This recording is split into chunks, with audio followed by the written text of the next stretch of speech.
A man can lose the title of prince, lose the style of Royal Highness, lose his place on the official roll of the peerage, lose honorary military roles, leave a royal residence, and still, one day, be given a funeral wrapped in royal ceremony. That is the contradiction now surrounding Andrew Mountbatten-Windsor, the man the world knew for decades as Prince Andrew. In August 2026, reports said Andrew remains included in long-standing government contingency planning for the deaths and funerals of senior members of the royal family. Those plans, often known by bridge code names, are prepared years in advance. The reporting suggests Andrew could receive a ceremonial royal funeral, potentially involving a service at St. George's Chapel in Windsor and burial at the Royal Burial Ground at Frogmore. But there is an important line that cannot be crossed. Buckingham Palace has not publicly confirmed those arrangements, and neither has the Cabinet Office. So this is not an announced funeral plan.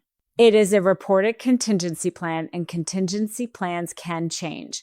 That leaves a surprisingly difficult question.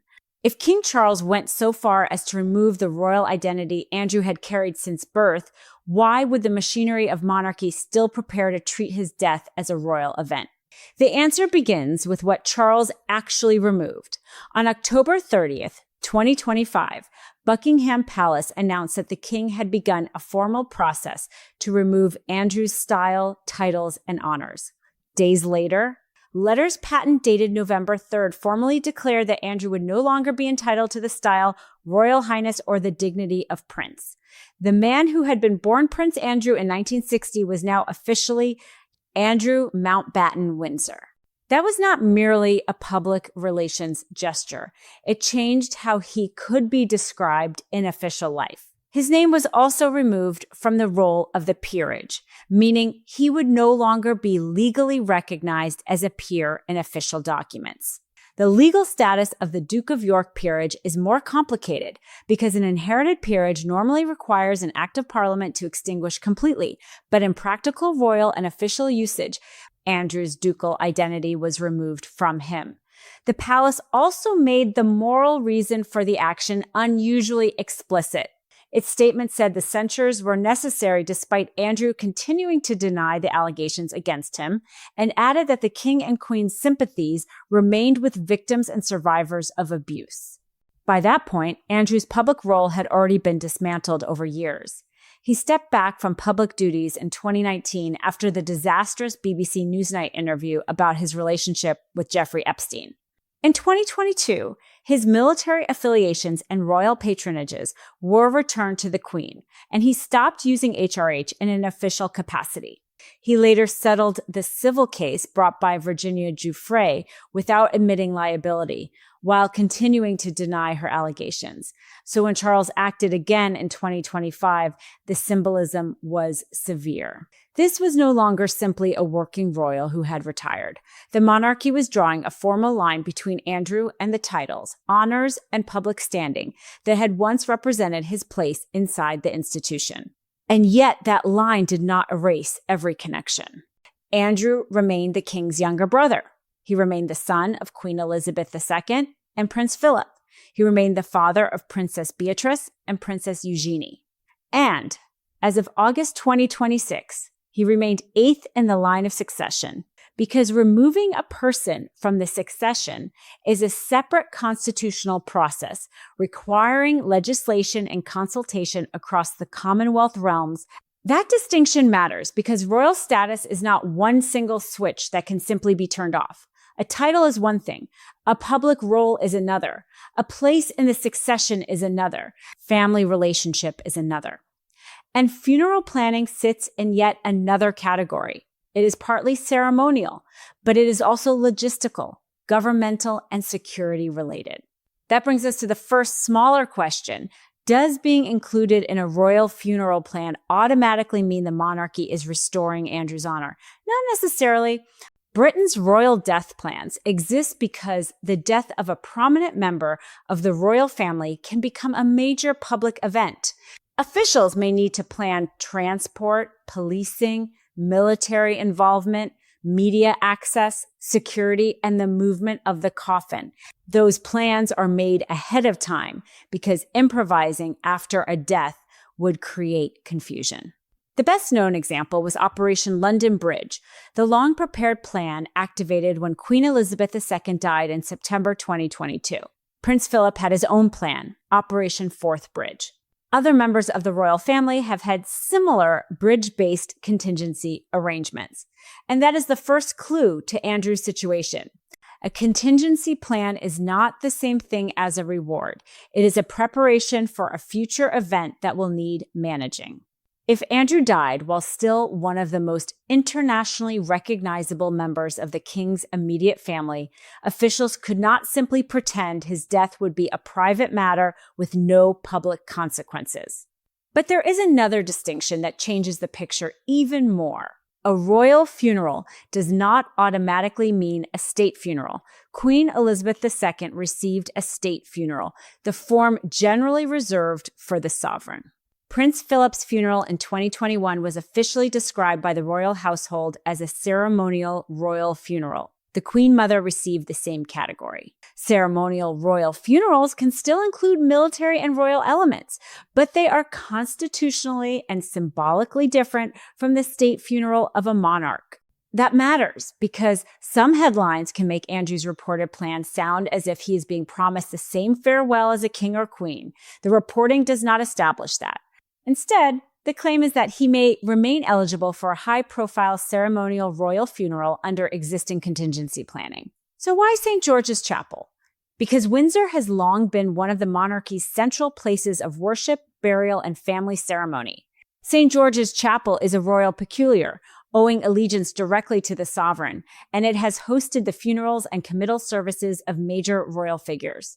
Prince Philip's funeral was held there. Queen Elizabeth II's final committal service also took place there after her state funeral at Westminster Abbey. Reports about Andrew say royal experts believe his service could be held at St. George's, followed by burial at the Royal Burial Ground at Frogmore in Windsor Home Park. Again, neither location has been officially confirmed for him. But Frogmore itself reveals something important about the monarchy's approach to uncomfortable family history. The Royal Burial Ground contains members of the extended royal family, including the Duke and Duchess of Windsor. The Duke of Windsor was King Edward VIII before abdicating in 1936. His burial at Frogmore did not reverse the abdication or restore him to the throne. It recognized that he remained part of the royal family's history and bloodline. That does not make Andrew's story equivalent to Edward's. The controversies are entirely different. But the precedent illustrates the central separation at the heart of this mystery.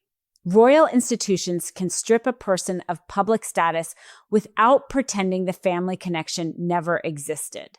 The second smaller question, then, is whether Andrew's military past could still shape any eventual ceremony. Possibly, but this is even less certain. Andrew served in the Royal Navy and flew helicopters during the Falklands War. His honorary military roles were removed as his royal position collapsed, and his honorary rank of Vice Admiral was later taken away. But reports discussing his funeral have noted that his wartime service itself cannot be erased from his biography. A retired Rear Admiral quoted in the reporting argued that Andrew's naval service and Falklands Medal could justify some naval recognition, even suggesting volunteers might act as pallbearers. That is an opinion, not a confirmed plan. No official announcement says the Royal Navy will participate in Andrew's funeral. No published order guarantees military honors. And because the reported bridge arrangements are confidential and subject to revision, any future military element could be reduced, changed, or omitted entirely. Still, the discussion exposes the tension perfectly. What should a monarchy do when one person carries two histories at once? There is Andrew, the former naval officer, son of a queen, brother of a king, and father of two princesses. And there is Andrew, the man whose relationship with Jeffrey Epstein, civil litigation, public interview, and subsequent controversies produced one of the most damaging royal scandals of the modern era. The institution has spent years separating itself from the second history without being able to erase the first. That is why the funeral question has become larger than funeral protocol.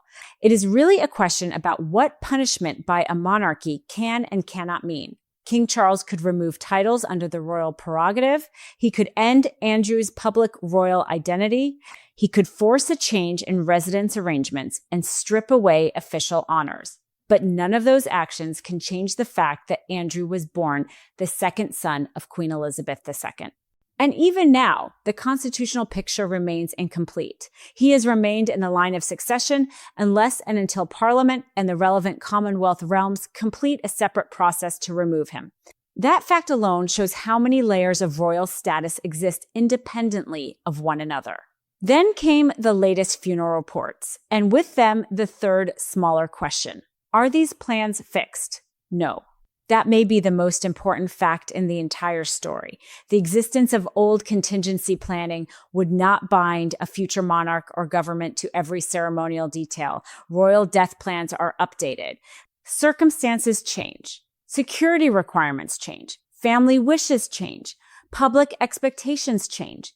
And decisions that seem appropriate years in advance can be rewritten before they are ever used. Neither Buckingham Palace nor the Cabinet Office has publicly endorsed the reported details for Andrew.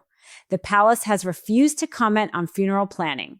That silence is normal in one sense. Royal funeral preparations are traditionally private, but it also means no one outside the planning system can truthfully say that Andrew is guaranteed a particular service, procession, military role, or burial place. And this is where the title's answer finally becomes clear. Andrew could still receive a royal ceremonial funeral, not because King Charles has reversed his punishment, and not because the titles taken from him somehow return at death. He could receive one because the reported funeral arrangements appear to belong to a separate system. Long-standing government and royal household contingency planning for the death of a person who, despite losing his public royal status, remains a close blood relative of the sovereign, a historically significant former member of the working royal family, and a figure whose death would almost certainly require coordinated security and ceremonial decisions. In other words, the reported funeral plan may reflect what Andrew still is by family and history, not what he is still entitled to be in public life. That is the contradiction, but it is not necessarily a reversal. A ceremonial funeral can acknowledge a royal connection without restoring a royal career. A burial at Frogmore can place someone within the physical history of the dynasty without returning his titles. A chapel service can be a family and institutional act without declaring that past censures no longer matter. And a contingency plan can exist without guaranteeing that every part of it will ever happen. That last point is crucial because the monarchy of 2026 is not operating in the same environment in which many of these plans may originally have been drawn up. Andrew's position has changed dramatically. In 2025, Charles removed Prince and HRH. His name came off the roll of the peerage. He left Royal Lodge in 2026. Public and parliamentary debate has continued over whether he should also be removed from the line of succession. And scrutiny intensified again after police arrested him in February 2026 on suspicion of misconduct in public office related to allegations about information shared during his time as a trade envoy. He was released without charge while the investigation continued. Those developments mean any old funeral file exists against a moving background. If the reported plan was written before Andrew's most serious loss of status, officials could decide it now needs revision. If it has already been reviewed, the public has not been told. If King Charles remains sovereign when Andrew dies, one set of family and institutional judgments may apply. If Prince William is king by then, another set of judgments could be made. That is why the word could matters. It protects the difference between reporting and fact. What can be said with confidence is that Britain plans royal deaths long before they happen. It has done so for decades. Those plans can be highly detailed and involve both the royal household and government. It is also confirmed that Andrew's public status has been dramatically reduced and that he no longer holds the title of Prince or the style of Royal Highness. What cannot be said with confidence is that a specific Andrew funeral has been officially approved in its final form.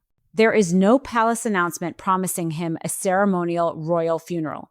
There is no public cabinet office document setting out his route, guest list, military honors, or burial. The reported St. George's and Frogmore details remain precisely that reported details. And perhaps that uncertainty is the most revealing part of the story. For years, the royal family's problem with Andrew has been the collision between family and institution. As an institution, the monarchy has repeatedly moved away from him. As a family, it cannot rewrite who his parents were, who his brother is, or who his daughters are. A funeral is the one moment when those two realities would be forced into the same room. The king would not simply be dealing with a former working royal. He would be dealing with his brother. Beatrice and Eugenie would not be attending a constitutional problem. They would be burying their father, and the public would not see only a private family service. Any visible royal ceremony would inevitably be read as a statement about accountability, forgiveness, memory, and the limits of royal punishment. That is why the eventual decision, whenever it comes, will matter far beyond the order of service. If Andrew receives a reduced private funeral, it would signal that the institutional separation followed him to the end.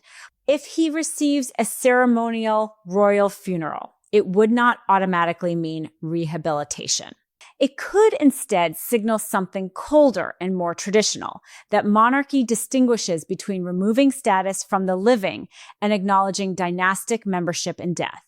The deepest theme here is not privilege. It is permanence. Titles can be granted and removed. Military appointments can be bestowed and withdrawn. Residences can be surrendered. Public duties can end overnight, but family history is harder to edit. That may be why Andrew can be pushed farther from the public monarchy than almost any modern royal and still remain inside the planning files for royal death. The unanswered question is not whether the old plan exists. Recent reporting says it does. The real unanswered question is what that plan will look like by the time it is ever needed, and whether the monarchy will decide that family connection deserves ceremony after public status has been taken away. What do you think? Should Andrew receive any royal ceremony at all?